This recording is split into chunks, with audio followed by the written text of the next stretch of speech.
Every Cameroonian below the age of 43 has known only one president all their lifetime. When Cameroon's Paul Biya came to power in November 1982, Ronald Reagan was the president of the United States. The Soviet Union was nowhere near breaking up, and it was the year that Michael Jackson's album Thriller hit the charts. As a teenager, Paul Biya was so meek that his tutors recommended him for the seminary. How he has risen to become one of Africa's strongest men is a story worth telling.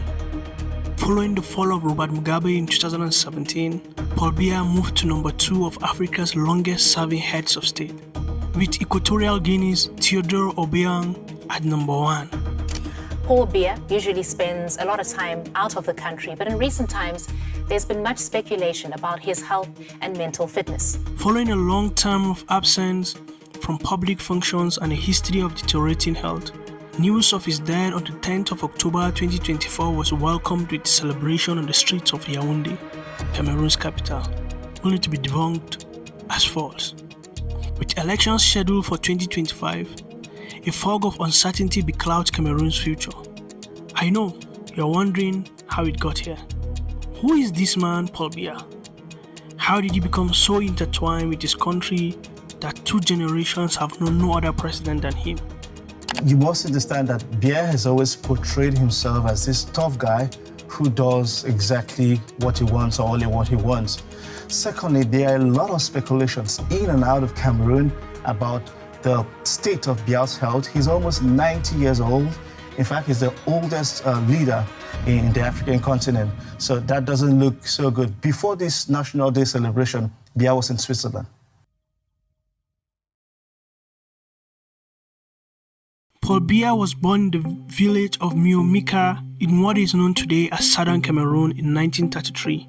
At 7, his catechist father sent him to Catholic mission school in Demiod, about 50 kilometers from his home. Impressed with his conduct and speed of learning, his French tutors advised him he will do well as a Catholic priest.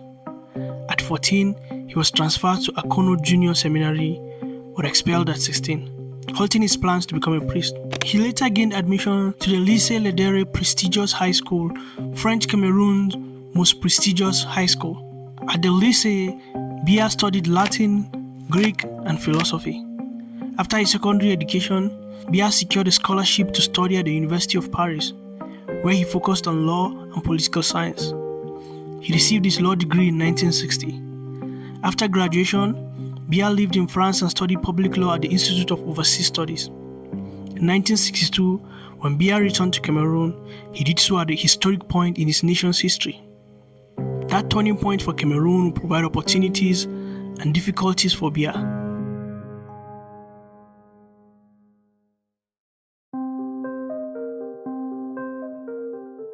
All of Africa, minus Ethiopia, has a common history of colonial rule. This legacy has shaped how most of the continent's countries organize their institutions. Cameroon, while not an exception, has an interesting and a consequential history that still reverberates till date. The Republic of Cameroon was a German protectorate from 1884 until 1916, when France and the United Kingdom came to rule over it following Germany's defeat at the hands of the Allies in World War I. The Central African nation was divided, north and south, with the French administering control in the north and the British in the south. Although those nations no longer rule over the country, the division is still real in the country, split by language, French and English, and by religion, Muslim and Christian. On January 1st, 1960, the French part of the country achieved independence from France rule. Ahmadou Ahidjo, a Muslim from the north, became its first president. The English section of the country also gained independence on October 1st, 1961.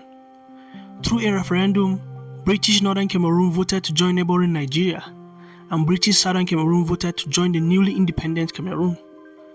The reconfigured nation became the Federal Republic of Cameroon, with the constitution providing for independent administration of the 2 regions under a central authority. The marriage between North and South Cameroon was troubled 11 years later when Ahidjo changed the country's federal structure to a unitary state and changed the country's name to the United Republic of Cameroon, a move that was not well received by the English-speaking part of the country. Nevertheless, Ahidjo did not retrace his steps, despite their protest. Ahidjo went further to create a system of government that was in line with his vision of a united republic. He consolidated power at the center, creating a strong presidential system at the expense of other institutions of the country. In achieving this consolidation of power, Ahidjo built an extensive network of loyalists through a complex patronage system that gave him complete control over the appointment of top administrative and party officials. Everyone of status in the country owed an allegiance to President Ahidjo. Paul Biya returned to Cameroon in this state in 1962 and started his gradual political ascent. His incredible CV helped him land his first job in charge of the Department of Foreign Development Aid, where he reported directly to the president. Paul Biya cultivated a fascinating relationship with President Ahidjo, and this relationship became one that will define his political future over time. Despite coming from a humble background, Paul Biya had paid his dues. He had become quite educated. His president and mentor, on the other hand, had but only an elementary school education. Even though both men were cut from different fabrics, Paul Biya kept his head down and followed them loyally, a decision that will see him rise fast through the ranks of Cameroon politics. He rose to become the cabinet chief, the secretary general of the presidency, and Cameroon's prime minister in 1975, aged only 42. Paul Biya held on to this position until 1978, when he moved one step further to the highest position in Cameroon. Paul Biya's position as Prime Minister made him the president's legal successor, even though he was not counting on it, until November 6, 1982, an auspicious day in Cameroonian history. On that day, President Ahidjo, in a move that is still a subject of debate among historians, resigned as President of Cameroon, citing concerns over his health, and handed over power to Paul Biya as was required by the Constitution. At this point, Paul Biya was still only 49. He was unpopular and presumed quite inexperienced. Ahidjo's decision to retain the chairmanship of the CNU made it clear to the public that he intended to continue his role behind the scenes, with Paul Biya acting as his puppet.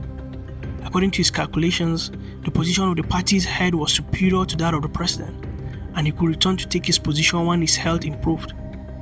His perception of Paul Biya informed his choice of Paul Biya as the least ambitious of his collaborators. It turned out he was grossly mistaken.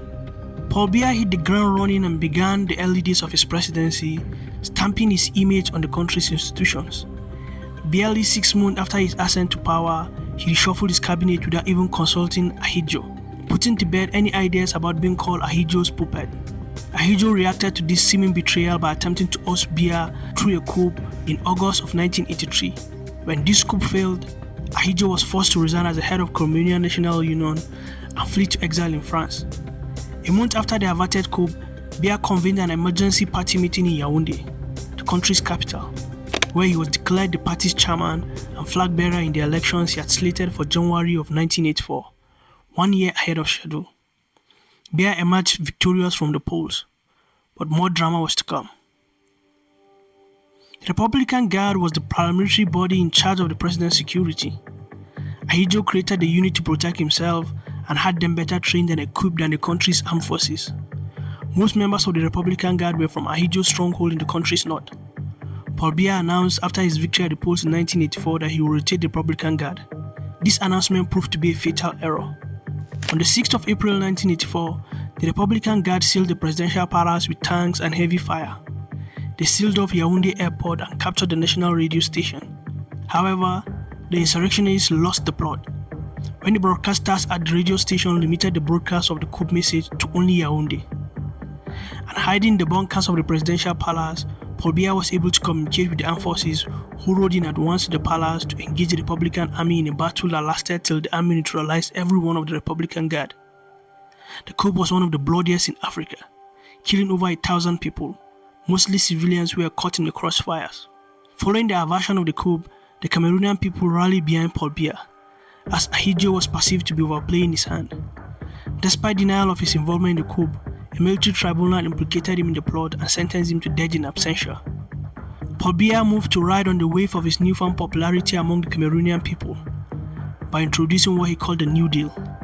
This New Deal centered on political liberalization and national integration. This New Deal was intended to usher Cameroon into a new era characterized by individual liberty and freer exchange of ideas, overseen through stringent management of public funds, transparency in government, and public accountability by government officials. Paul Biya was seen as a breath of fresh air. He visited the nation's Anglophone region and addressed them in English, even referring to Bamenda, a city in the northwest region, as his second home. The beginning of Paul Biya's presidency was a marked difference from his predecessor, whose policies severely undermined English as a significant part of the nation's bilingual heritage. During Ahidjo's 12 years as president, Cameroon became a heavily policed state, cracking down on the press and freedom of expression. Paul Biya promised an end to this. Through some reforms he initiated in 1985, for example, he introduced measures allowing greater individual and political freedom. And as a result, over a dozen private newspapers and magazines popped up in the country, most of which were critical of his government, something they could not dream of under Ahidjo's government. The New Deal also improved the socio-economic lot of Cameroonian people. With increased revenue from the sale of oil, Biya could finance many of his New Deal programs, including road construction and subsidizing the price farmers received from the export of their crops. The government also committed to health and educational development, as both ministries saw an increased allocation of funds in budget. This increase facilitated the construction of hospitals and schools in many towns and villages. In a congress held in 1985, Paul Biya reorganized the structure of the CNU. He renamed the party the Cameroonian People's Democratic Party, encouraging his countrymen to participate more in politics and to air their views freely. These were the happiest years for the Cameroonian people. If you know Paul Biya today, you will wonder if it is the same man ruling Cameroon today. So what changed?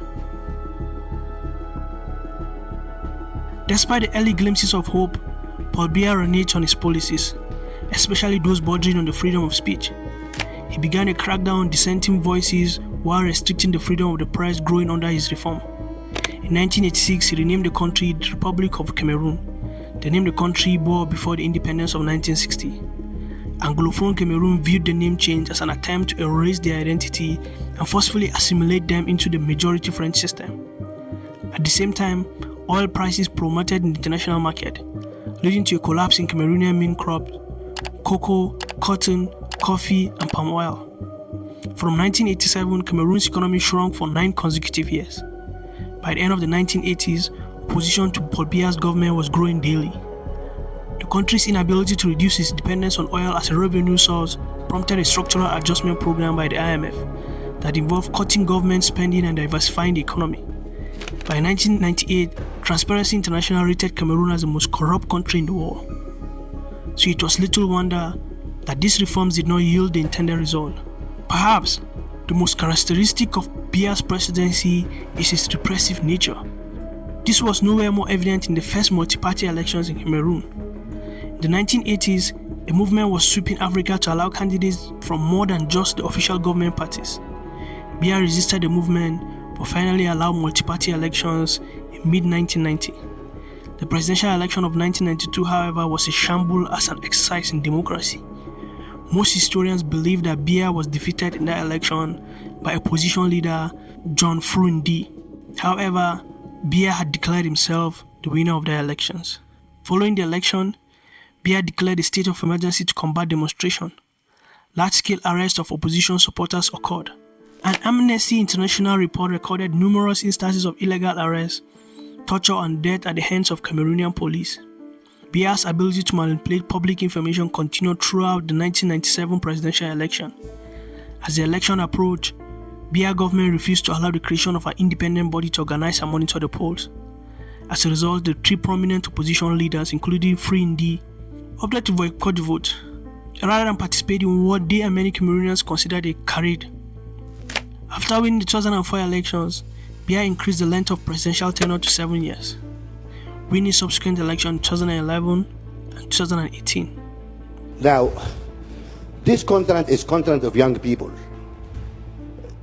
Half of our people here are below 20 years old. Yes? Look at the average age of our presidents. It's about 63, 64 years old.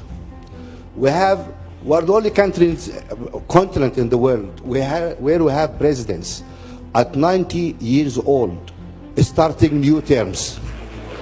I mean, You guys are crazy or what? At 91 years old, Paul Biya is Africa's oldest serving head of state. His presidency had outlasted numerous world leaders, and he continues to preside over a nation that is struggling with political unrest, economic stagnation, and growing discontent among its youth. Yet in the eyes of his supporters, Biya is a stabilizing force, a figure who has preserved Cameroon's unity in the face of external and internal pressures. To his critics, he is a relic of a bygone era, clinging to power at a time when the younger generation increasingly demands democracy and transparency. Biya's personal life has been marked by its own complexities. He married Chantal Biya in 1994, which drew international attention due to her flamboyant style and significant influence within Cameroonian politics. Together, they have cultivated an image of stability and continuity, but their wealth and opulent lifestyle have often stood in stark contrast to the poverty faced by many Cameroonians. As Biya's time in power stretches, the question of succession looms large. His son, Frank Biya, is rumored to be a possible successor, raising concerns about the entrenchment of a political dynasty in a country already wary of its long-serving leader.